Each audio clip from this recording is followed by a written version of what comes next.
Imagine a busy cafe. Two people walk in, both intending to meet the same person. They look the same and dress the same, but their results will be worlds apart. The first person falls into the standard trap. They lead with generic compliments and a string of interview questions. To the other person, this feels like an interrogation. It places the speaker in the role of an applicant, someone auditioning for approval. The second person ignores the script.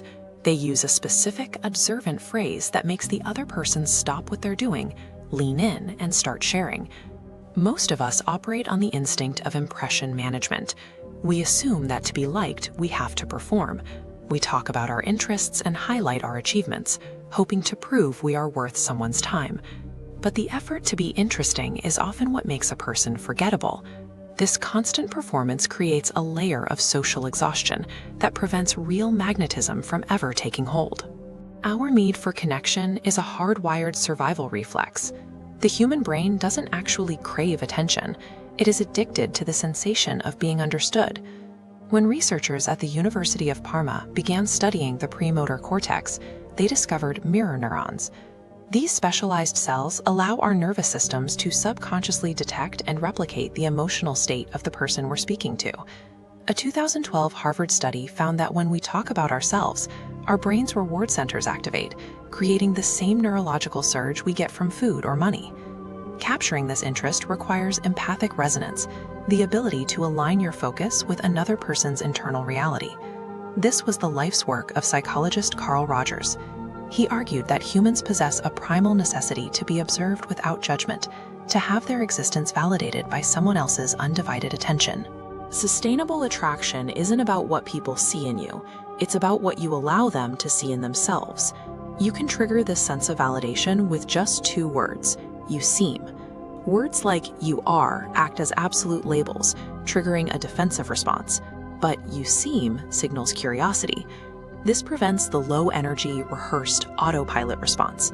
Instead, it forces a pause, proving you're observing their specific energy, and invites them to elaborate on how they feel. This shift changes your role in the conversation. By providing an observation rather than asking for information, you move from the position of an applicant seeking permission to that of a grounded observer. You become the person who defines the environment rather than the one trying to fit into it. However, these words fail instantly if they are used as a rehearsed trick. The human nervous system is tuned to detect nonverbal leakage.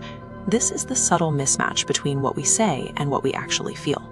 If you use the right words but are secretly just waiting for your turn to speak, mirror neurons will pick up on that impatience. The other person will feel a sudden sense of disconnection, and the social bond will break. No linguistic tactic can replace genuine curiosity. To make someone feel seen, you have to actually be looking. We often misunderstand what makes a person magnetic. The most compelling individuals aren't necessarily the loudest or the most talented in the land. They are simply the ones who have shifted their internal energy from trying to be impressive to trying to be observant. Next time you're in a social setting, stop trying to be the most interesting person there. People will forget your stories, but they will never forget how it felt to finally be understood.